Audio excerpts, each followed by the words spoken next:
how did you get your mindset into this alter ego to be comfortable being Black Mamba? Like, how did that happen? It's a good separation for me, you know, emotionally, to be able to put myself in a place where at practice or when I'm training or during games, I switch my mind to something else. I switch my mode to something else, right? For me, it's the equivalent of Maximus Decimus Meridius in Gladiator picking up the dirt, smelling the dirt.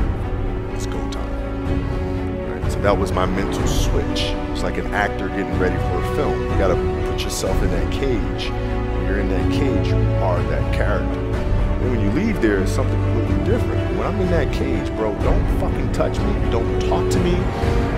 Just leave me alone.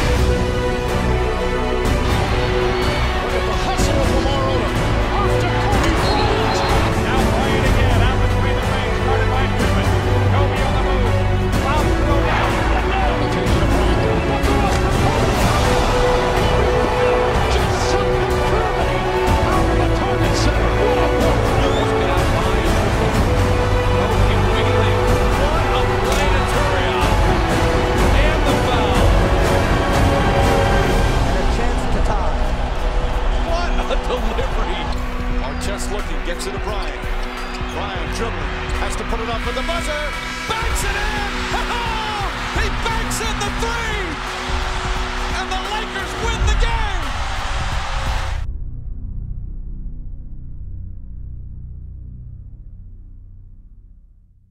So what is your recruiting approach? So if you're sitting down with me, I'm somebody you really want me on the team. What's your approach to recruit me? You want first place, come play with me. You want second place, go somewhere else.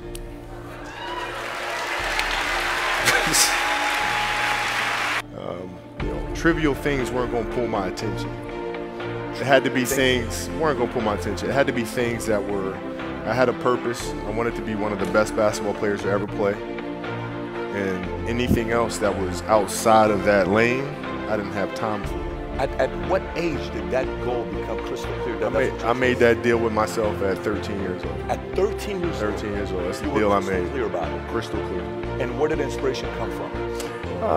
The love of the game. The love of the game, the challenge. Like I would watch Magic play, I'd watch Michael play, and I would see them do these unbelievable things, and I'd say, you know, can I get to that level? I don't know, but let's find out. Let's find out. Right? So, you know, basketball for me was the most important thing. So everything I saw, whether it was TV shows, whether it was books I read, people I talked to, everything was done to try to learn how to become a better basketball player.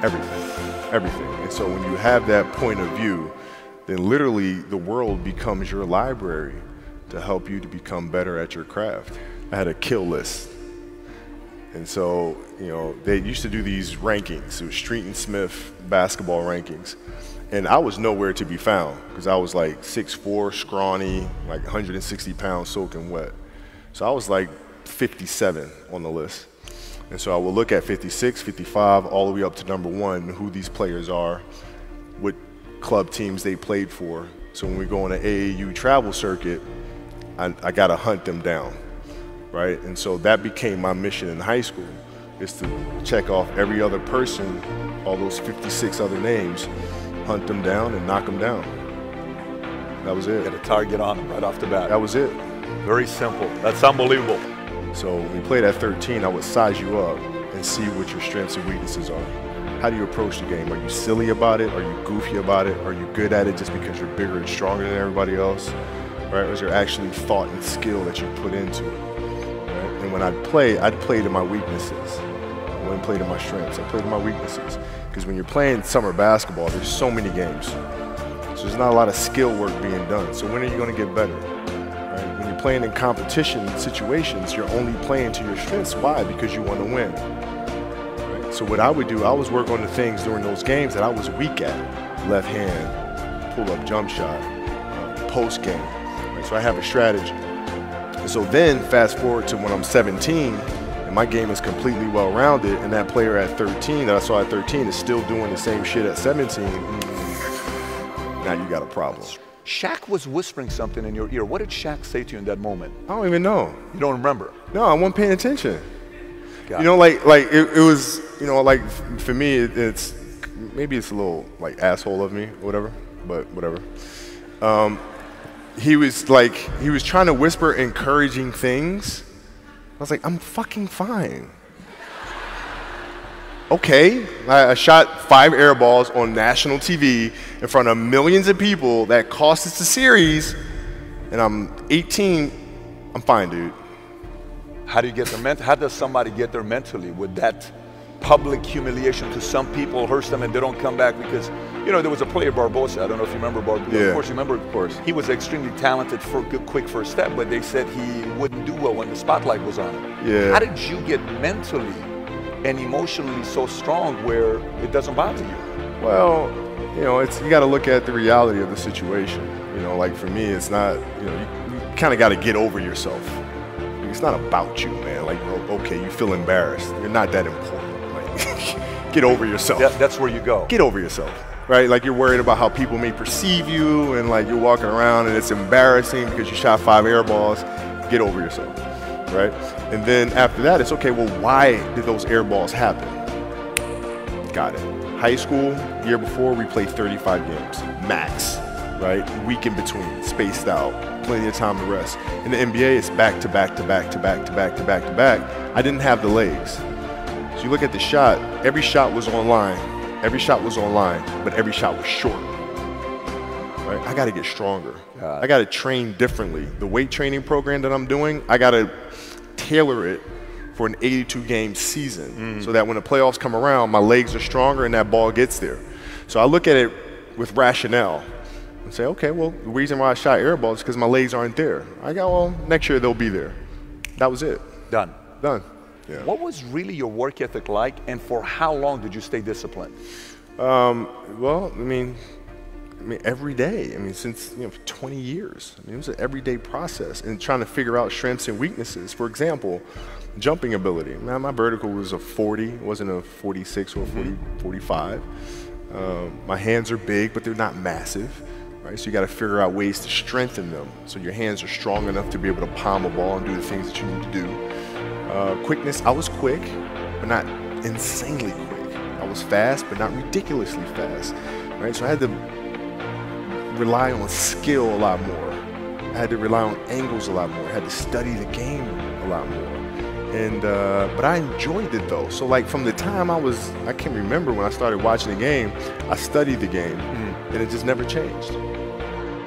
What was the conversation like with your wife to say, listen, this is the schedule? Because look, you know, some entrepreneurs, they're coming home at night and late, oh my gosh, my wife is upset because I came home at 11:30. Yeah. Oh my goodness, what a sacrifice I'm making. You know, this life's, you know, I don't know if I can do this. Sure. You're on the road 9 months out of the year. If you especially played Olympic, you won 2 gold medals, so you're doing that on the off season and you're trying to get that part going and training for doing your camps. What is the conversation like with your wife and kids to say, listen, this is what I'm doing? How did that conversation go? Well, with the kids, it's different. So like the communication with our children is that, you know, Pops is working hard. This is the level of attention to detail you need to have in everything you do. So it's setting the example. Same thing with my wife. My wife's a stay-at-home wife. It's the hardest job, man. Right? So she works really hard at that. I mean, it's, you know, and so her attention to detail with that as well are examples for our children. And then for my wife, it's, you know, she's as competitive as I am. She's just like, listen, man, if you're going to be out here training 8 hours a day, if you're going to spend 9 months out of the year away from your family, you better fucking win the championship. What are we doing this for? What are we doing? What are we doing? I love that. You know, but it's a balancing act. And that's the thing that's important, is understanding that we have to have so much energy. Because for like Natalia and Gianna when they were babies, especially Natalia because she was doing prime years, and I'd go to practice and I'd train and, you know, I'd play the game and, you know, I'd come home and I'd be sore and I'd be tired. And she wants to go swimming, she wants me to take her to the park, she wants to just jump on my back or whatever the case may be. You can't say, I'm too tired, I'm going to lay down. That's not fair. She doesn't know what the hell's going on, right? And if this was a game, you'd suck it up and play. I played games with the flu. I played games with 102-degree fever, man. Powerful. You can't do that. That is so powerful. Right? You got to be on, man. You're playing against the Golden State Warriors. Score is 107-109. You guys are close to getting into the playoffs. You know exactly what happens in the game. You go up, you're about to take your shot, and then all of a sudden, boom, the Achilles happens, right? Friend of mine, Nima, he is here just to listen to you. He played ball. And he told me, he says, Patrick, I don't think you understand. He says, when I tore my Achilles in high school, he says, 4 friends of mine dragged me to my house. I was crying from there straight to the hospital. He says, I have no clue how the hell this guy did it. He went and hit the free throws, and then he walked off the stage. Yeah. And he got the surgery done. Yeah. How the hell do you tolerate that kind of pain? You know, I use this. I tell this example, and I think this is the best way to explain it. You know, you have a hamstring injury, you pull your hamstring really, really badly. You can barely walk, right? Let alone play anything, soccer, basketball, volleyball, whatever it is. You can't do anything. Doctor tells you go home, sit up on the couch, rest your hammy, right? Stay off of it. Don't get up. No sudden movements. You're at home, all of a sudden a fire breaks out in the home. Right? Your kids are upstairs, you know, wife is wherever she may be, you know, this shit's going down. Right?